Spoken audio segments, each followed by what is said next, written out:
We are live on location today in Waverly, Ohio. So if you're new to my content, please do a favor and go ahead and hit that like and subscribe button right now. So yes, I was gonna be back, but I've been out of town. I'm in Waverly, Ohio, checking out a new dispensary called Southern Buckeye Botanicals, located here off of 23.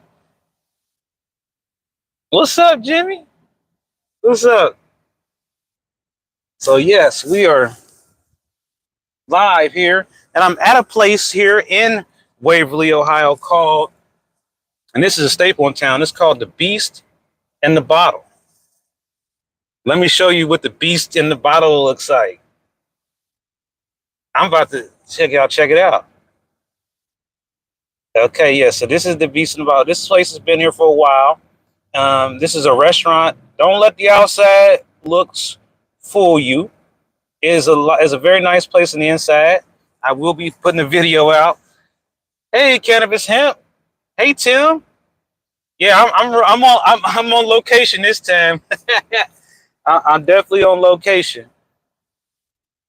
And heck, I gotta I wanted to get back in time to get back to my home studio, but I couldn't make it. So instead, you guys get to see what Waverly, Ohio is like, and I'm going to show you a little bit of Waverly as I leave. You might hear my GPS talking in the back. Head northwest on South Market Street toward West 2nd Street. So you might hear my GPS talking so that I can get home. 420, 422. Close enough. So I definitely want to know what you're currently medicating on. Obviously, I'm driving. Make sure you buckle up. But we're going to take a ride around the little area of Waverly. And I've been here today learning about the community of Waverly. And shout out to the community of Waverly. You have a very nice little town here. I love the old buildings. I'm going to take a ride around the little neighborhood a little bit and show you, what's going on here. It might be a little shaky. This ain't my GoPro. So, but Waverly is an old town, okay? There's a lot of old buildings here, a lot of old structures. Okay, how you like that Durban poison? Super silver what? That super silver haze or what? See, there's Knowles Market and Carry Out we just passed. And even the housing is very different. I don't know why I got this shake going on. I don't like it. So I'm going to try to fix it here, guys. So bear with me a second. I'm going to try to. I don't like it when it shakes. It kind of looks weird. And so it's kind of hard, when you're driving, So we'll turn this corner here, making this turn. All right, yeah, that's better. So you get to see the sky and everything else. That's a nice little view. And I'm just following the GPS. It's going to take me out of here. But so, we're talking about small town Ohio. And today we're going to be talking about, adult use. Is it going to be done this year? Are we going to have home grow? That's the kind of things we're going to discuss today on the show. And we're also going to talk about some other breaking news. If you haven't heard, a company called True Leaf is suing Harvest of Ohio and Harvest Grows for over $20 million in loans. And they basically want Harvest to pay the loans back. And it seems like this is all kind of strategically staged around the same time that True Live, whatever it's called, just opened up their dispensary, in Columbus, and all of a sudden now here comes this lawsuit. For those who don't know, Harvest, it was a national brand that got absorbed by the True Live company, True Leaf. I think I'm saying it right. They bought the Harvest branding, and this was probably after Harvest had made their deal with the company Harvest for theirs. I mean, to be honest with you, to be able to become a license holder in the Ohio medical marijuana program, it is truly a challenge, especially if you're you don't have the money or you're a minority. There was all kinds of restrictions at the beginning The first round of licenses was extremely difficult, and there was a lot of people wanting a lot of money. I love these little old towns. So you're getting the greatest live stream now because you're getting to see these old buildings like this one here, the Arrowwood, ABC Wholesale. But doesn't it look cool? I mean, can I zoom in on that? Yes, I can show you. I can zoom in. Look at that. Okay, so just these buildings, they told me there's this one building, was the oldest building in town that burned down. I think that was called the Emmett House. So if you look that up on the internet, you can see the pictures of it. Look up the Emmett House in Waverly. That's an amazing looking building. But like I said, all these buildings to me are pretty amazing. And, it's definitely a place, to come and check out. And this Waverly is located right off of 23.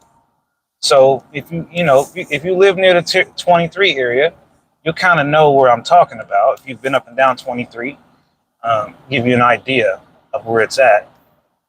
But back to what I was saying. We have a lot of people who are not in our program right now because they're waiting to find out if there's going to be a rec. So let me just kind of recap things for you. I'm going to do this every week just so people know where we are. Currently, there are two paths to legalization. Path A is the legislator. When I say legislator, I mean that means the Ohio House and the Ohio Senate will have to pass Ohio House Bill 168, which would also include the ability to home grow. This would also include sales tax, and this would also effectively legalize the use of cannabis, marijuana in Ohio. Now, I didn't see what that says, but one thing that people have always been complaining about is this smoking ban. And I was told that even if they legalized it, they still wasn't really willing to say the smoking ban was over. But you can still smoke CBD and hemp and all that. So it's kind of really doesn't make a lot of sense why they haven't decided to just go ahead and just change everything out and make it just where smoking is permitted. I don't know what the problem is. Yeah, I saw that. I saw that about Chicago. And that's important. A lot of other states are, enacting new policies that basically, kind of says you can't get in trouble. If your car smells like weed or whatever. That can be something that people have concerns about on a regular basis. And you're traveling with it from the dispensary or wherever you're going with it. It's your medicine, so you take your medicine everywhere you go. I know I take my medicine everywhere I go. The only thing about Illinois' program is their sales tax is outrageous at 40%. This doesn't make any sense. Yeah, and I understand about the laws, about what you're saying about the public, consuming in public. And I understand that you have some companies that don't want patrons sitting outside hitting cannabis vapes or smoking joints outside their establishment. I get that. But, to try to say that there's a rule that covers over the people's private property, I don't agree with that at all. I don't think that that should be a problem. You're on your own property, you're on somebody else's private property, you're on a business's private property, and they don't care about it. I don't think that's really should be a problem. Yeah, I meant residential.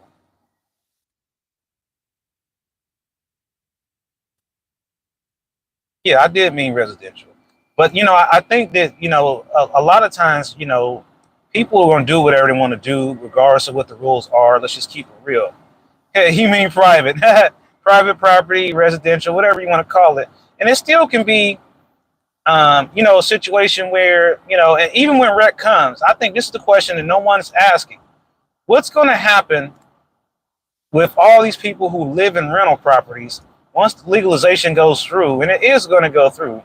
Once it goes through, how's it going to be addressed from a rental standpoint? I mean, if you're a property owner, you're going to have concerns. And if you're a renter, you're going to have concerns. What about your employment? How is this going to affect your employment? Some people have jobs where cannabis is strictly prohibited for whatever the reason. And, right now, the way Ohio's laws work, companies can pretty much make whatever rules they want to make. Even doctors can do this. And then they can refuse you service or refuse to treat you or refuse to do business with you, refuse to hire you for a job because of cannabis. Or maybe you have a record and you had a cannabis related issue on your record, like possession or something. All these things have to be worked out. And I'm not sure we're going to get all those things worked out with either the state legislation or to regulate like alcohol, which is what I was alluding to. Is the next way we can legalize is to regulate like alcohol.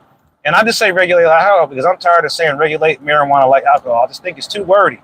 So I'm just going to say regulate like alcohol. So if you hear me say regulate like alcohol, I'm talking about the petition ballot initiative. And if you're not sure where we are on that, we needed 125 signatures to get it on the ballot. We turned in 222,000 signatures. So we're over. But we did that because we need to have 56% of those signatures be valid signatures in order for them to be able to put it on the ballot. So we're waiting right now for those signatures to be verified. That's currently what we're waiting on. And, you know, that's one thing. But if that doesn't go, if it gets on the ballot, you're still going to have to register to vote. If they pass it through the House Bill 168, then nobody has to go vote at all. It'll just be done. So now you got to ask yourself the fundamental question. I asked this in a survey last week. What would you rather have? Would you rather the House and the Senate of Ohio pass legal cannabis in Ohio? Or do you want the citizens of Ohio to do it through the ballot initiative? Which area do you think, which thing do you want to happen for? Do you want the legislation with the House and the Senate, or do you want the ballot initiative, the petition? Which one do you think is more important? Leave the answer in the comments. Let me know exactly which one you would like. Because, you know, the petition, it has its problems. And I'll give you one thing in the petition that's a negative, and I want your feedback on how you feel about this. So in the petition to regulate like alcohol, it gives license holders that are already in business a 2-year monopoly where basically, unless it's already an established medical marijuana dispensary, you have to wait 2 years. So if you're a new entrepreneur and you want to open a rec dispensary, if we go with the ballot initiative, you'll have to wait 2 years. If the state legislature legalizes it, then that won't be a problem. However, what could be the issue if the state legislature legalizes it is it could be a longer delay in rolling out the actual recreational licenses. We can go through the same debacle we went through before with that weird lottery that they had for the medical licenses. So you got to ask yourself a question. Do you want rec now or do you want it later? Because I feel like if we let the legislator do it, they're going to drag their feet on the whole process and it will take much longer. If we do the ballot initiative, then basically dispensaries that are already open right now will be able to sell rec. And you got to ask yourself the question, when rec comes, why do I keep my medical card? And that's a question to ask that nobody has asked. And I'd love to go ahead and answer it for you, is that in order for you to save money, you're going to need to keep your medical card, unfortunately. And the reason why you're going to keep your medical card is because you're going to save money on taxes. Because when rec comes, and if you don't notice from going up north or anywhere else, they charge you a rec tax. If you're a medical marijuana patient, you don't pay that rec tax. So everybody that says they're going up north and everything they are, and everything is cheaper there, I'm not disputing that at all, no dispute. But you are paying more in taxes, and you are paying more in fees and charges and other things you probably don't worry about because you're just in a hurry to get there and get back. But when you look at the gas and the travel time and the effort and the risk, it don't make sense. When the sales tax here can be anywhere from 6.75 to 8%, it's still going to be lower than Michigan's rec program every time. And even when they legalize it, it's still going to be cheaper to buy medical. And that's how it is. If you go somewhere else, here's another benefit about having a medical card. In other states that reciprocate, like DC, like Michigan, and probably Kentucky probably will reciprocate too. We don't know for sure, but I bet you Kentucky reciprocates as well. You'll be able to take that med card somewhere else and self-certify and be able to, explore other programs. Yeah, I know. Yeah, Illinois does not accept our card, but it doesn't matter because it's rec there. The only thing about the Illinois program that sucks, it's like I said, there's 40% sales tax, so they're basically paying. From what I understand, a vape cartridge in Illinois is what we were paying for our vape cartridges 3 years ago. So they're still paying $100 for a 1 gram cart. Bet you didn't know that in Illinois. And I've been talking to the folks from Illinois and the people that wrote their medical program and their rec program. And what I want to ask you about, and I'm asking everyone here, how would you feel if home grow was part of the medical program and not rec? Would you like that, or would you think that would be stupid or bad, or would you think that would be worse? Because in Illinois, the home grow is a part of the medical program, and it's an incentive to be a medical patient, and they have what they call craft growers. And so you can grow your own stuff and be a craft grower. And then you have all kinds of other opportunities as a craft grower that we don't have here in Ohio. You know, Illinois has its bad parts, but we could also learn from Illinois in the fact that, you know, their program is running a lot smoother than ours. They have a lot more protections for patients, for minorities, for everybody than we do in our program. They have a lot more things together than we do. So even though I don't like the sales tax in Illinois, I still think there's a lot of other things in their law that we could adapt into the Ohio law that would make it better. Oh, and yeah, Maryland's legal now. So, I mean, and that's something else. You know, we need to get to the point of where we're starting to explore other markets. So you can go to Maryland, you can go to Virginia, you can go to DC. If you got a medical marijuana card, you can also self-certify in DC, in Washington, DC. And I totally agree. Home grow should be available, and if you, for anyone and everyone. Just like I believe that you should have the right to carry a gun. You shouldn't have to worry about the cannabis part of it. Now, there's a lot of confusion about that. And for those that didn't know and are still being told the big lie, the CCW was dropped last year, I think. They voted to drop the CCW requirement. So there is no CCW requirement. So if somebody is telling you that you can't get your medical marijuana card because of your CCW, just let them know that they're incorrect. They can go and watch my video with Dr. Weeks on my channel. We explained all this at length, the whole episode about this cannabis and guns thing. Yes, still federally illegal, but Ohio's laws already, supersede the federal law anyway. That's why we have medical marijuana. Same thing with the rec. So with the guns, it's just common sense. You don't travel. You shouldn't be traveling around with your medicine and your gun right on you. I mean, it's just you wouldn't do it even if you didn't have a medical card. If you got stopped with a gun and cannabis right now, you still would have a problem. You would. So I think that it's important for people to realize that, right now you can get your cannabis card and it'll cost you $150.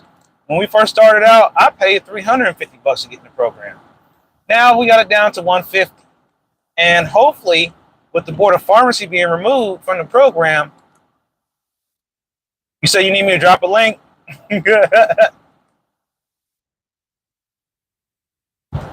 Drop a link for what?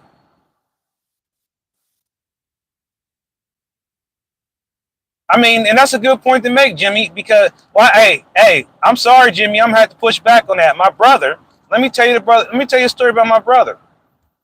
My brother, shout out to my brother. He might be watching this, he might not be, but he got pulled over by the State Highway Patrol recently, in the last 2 years, and he does not have his medical marijuana card either. He had 3 grams of weed, and he had a gun, and the gun was loaded, and the gun was in like the back seat of the car. And so State Highway Patrol did not arrest him. They had released him to my other brother, and they did take the gun, and they made him go to they made him go to a drug rehab over 3 grams of weed.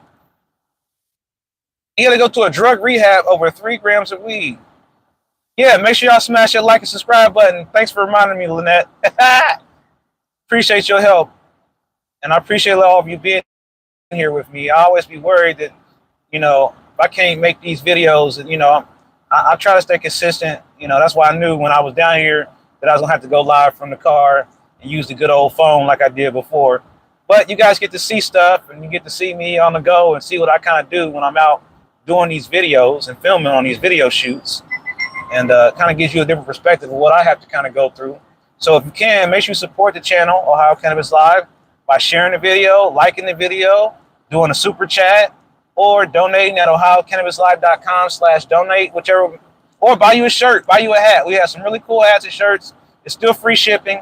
I'm going to have a sale soon, so keep an eye out for that.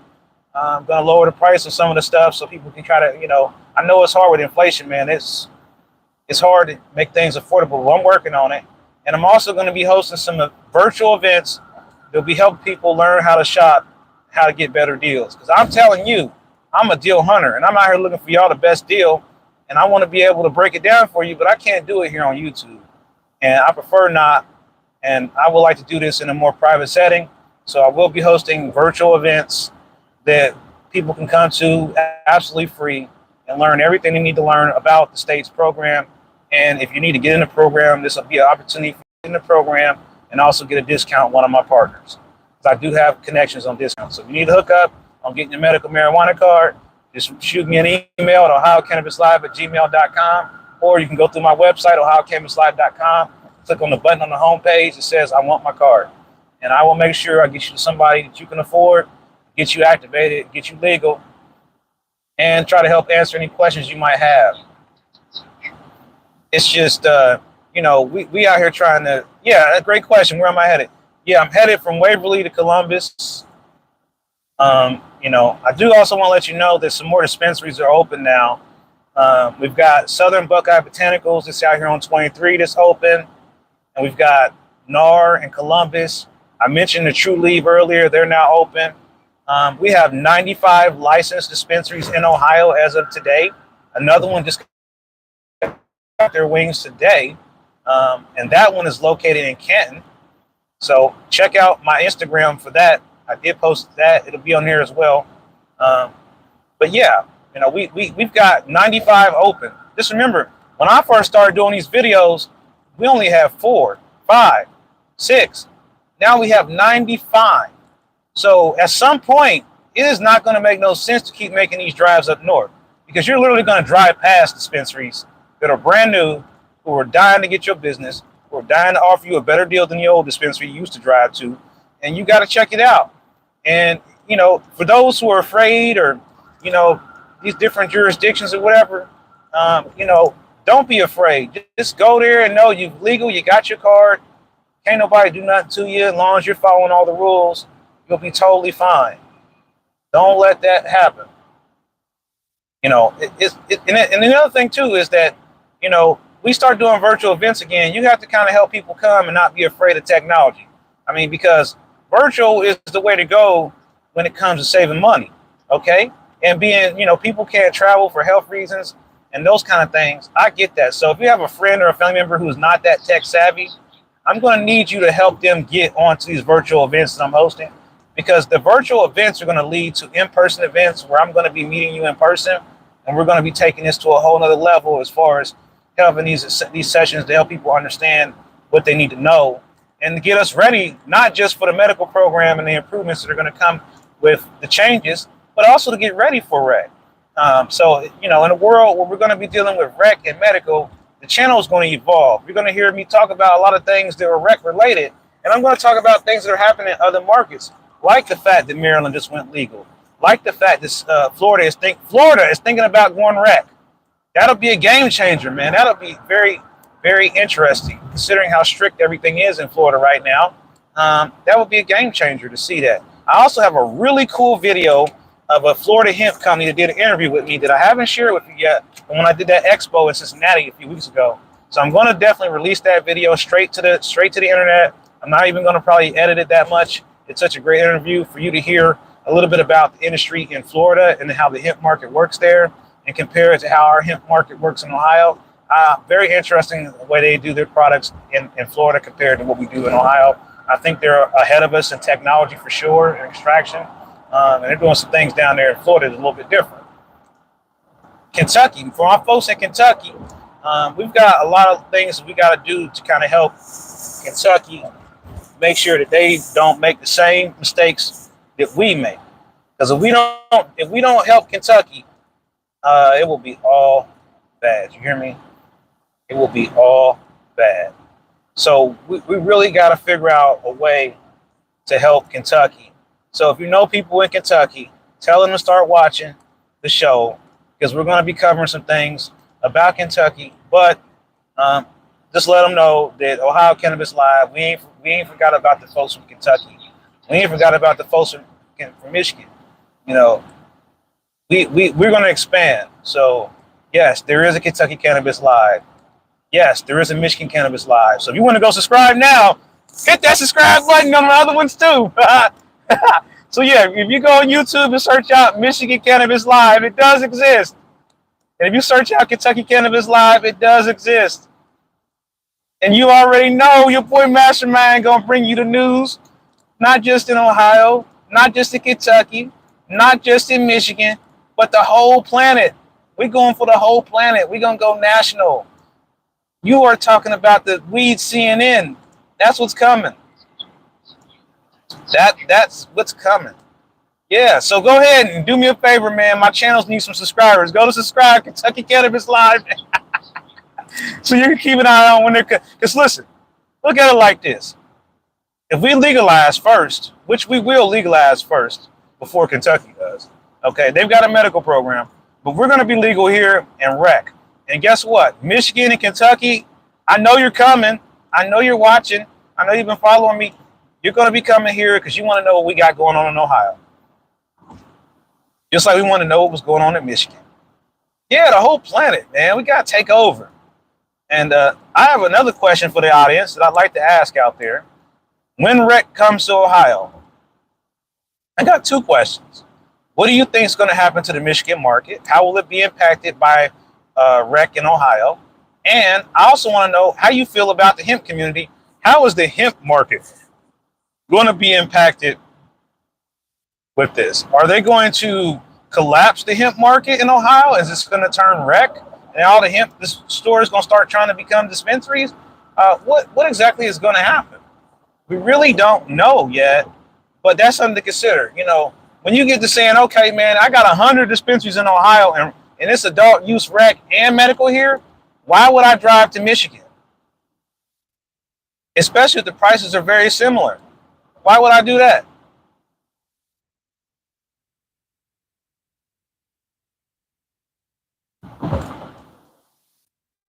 I mean, Rick Simpson oil is a staple in the cannabis community. And, you know, I think that at the very beginning of the program, it should have really been one of the first products that came out. And we should have had a lot of education about the Rick Simpson oil, and we didn't get it. A lot of people still don't even know what that is. I had to learn about it. Still learning about things that I would think are kind of extreme, like suppositories, for example. I thought that was really kind of extreme and crazy. But I'm learning now that it's not. It's not. It's not that crazy at all. And, you know, right now I'm about 41 miles. You can see the sign coming up now. 41 miles from Columbus. And it's hot. It's hot out here. It's humidity. It's crazy. Well, I mean, buds are already cheaper, man. It's just because there's so much of it available. See, the surplus thing I talked about a few weeks ago is one issue. But, you know, another issue, too, is that cultivators and processors and dispensaries are not connecting with their patient population in the right way where people are educated to make informed decisions on what they're buying. So what we have going on right now is a lot of people buying things just because it's cheap, just because it's high THC, just because it's what my guy said was great. And we're not buying things because what they do. We're buying things based on all these other things other than what we really need. We're trying to medicate, and I need something for severe pain. Then why would I buy something that ain't going to help me with pain, but it's going to make me want to go clean my house? No, I need something that's going to help me with pain. And then I'll need something later that's going to help me clean my house. So I might need two different things. I need the one for pain. I need the one for energy. I need both. And then I might need something to keep me from having the munchies, right? Because that's another issue we have. Cannabis makes us hungry. And, you know, now there's all these things you can buy in our program that will, you know, help you. I mean, some of these things will suppress your appetite a little bit. And I found that to be rather amazing. And I didn't even know about that. So I'm still learning these things. People say, man, you know so much stuff. And I was like, I do, but I'm still learning. I'm still going to keep learning from my viewers. You know it. You're talking about it, THCV. And I'm going to be doing some educational videos and some fun videos about THCV powder. And I'm going to definitely be showing you some of the things that I'm going to make with THCV powder. And it'll be very informative and it'll be interesting because I have very little experience with THCV. So I'm going to be learning how it really makes me feel.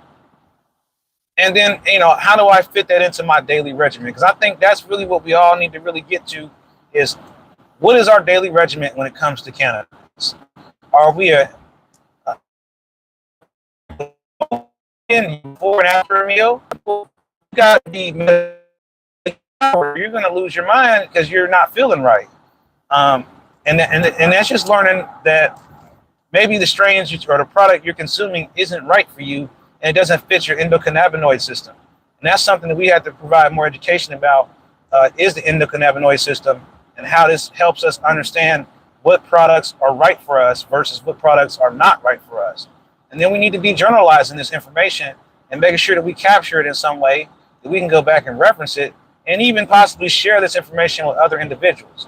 Now, I try to do something like this on my website, and it's working, but it needs to be tweaked. So I'm going to go back on our review website where you can leave reviews, and I'm going to modify it to add a lot more information. Like,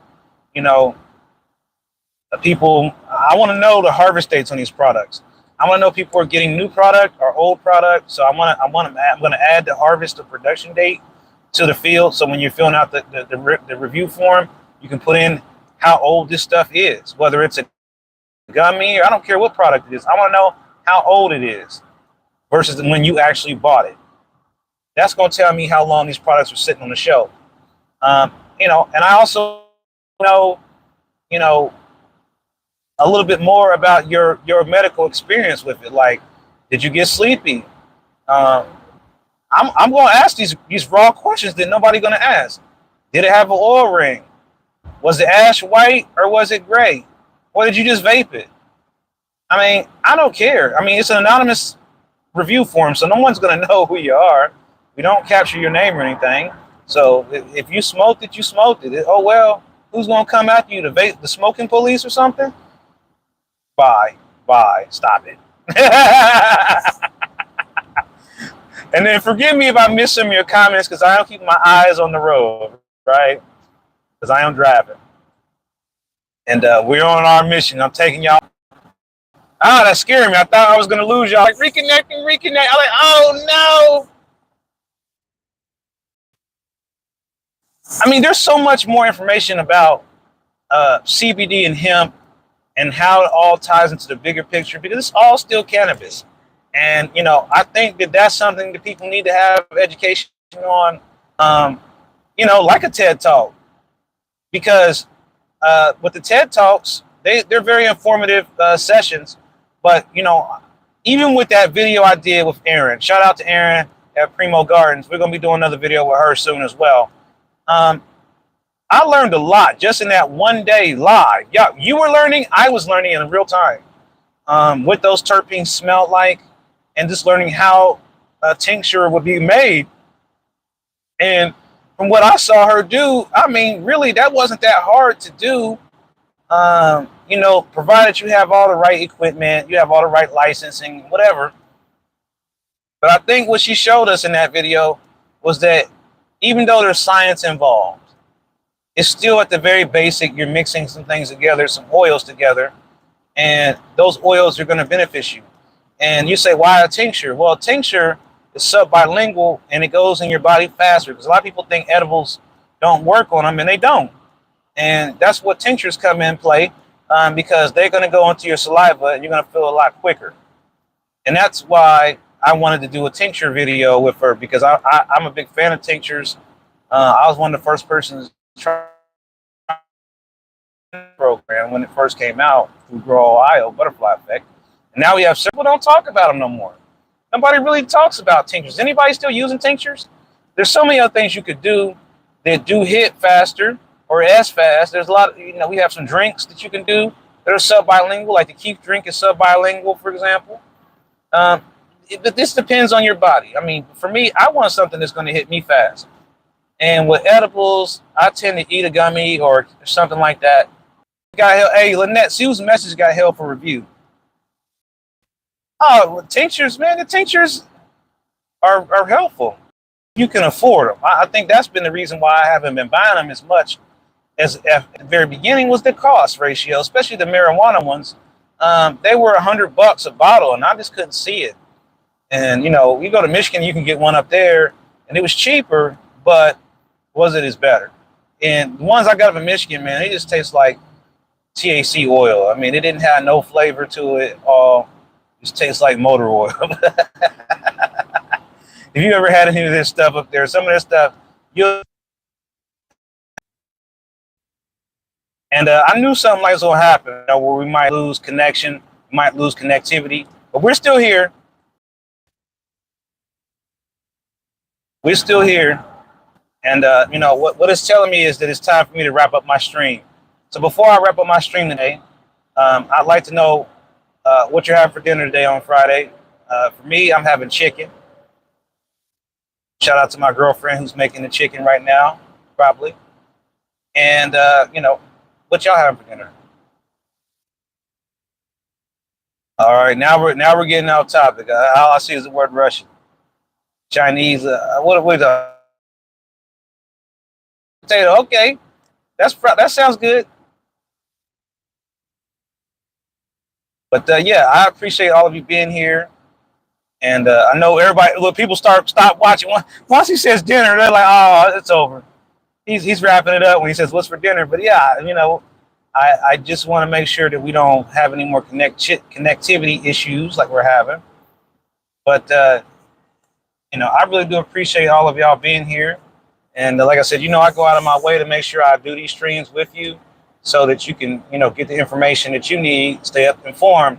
And even if you don't get the information you need, you know, ask questions in the comments. I encourage anyone watching this on a replay to certainly go through the comments and, you know, and leave more comments and ask questions and keep the conversation going, because the more we talk about it, the more that helps the algorithm, the more that people get to watch it. I just want to let you all know we broke a record on that stream with Aaron. It was over 400 views, almost 500 views.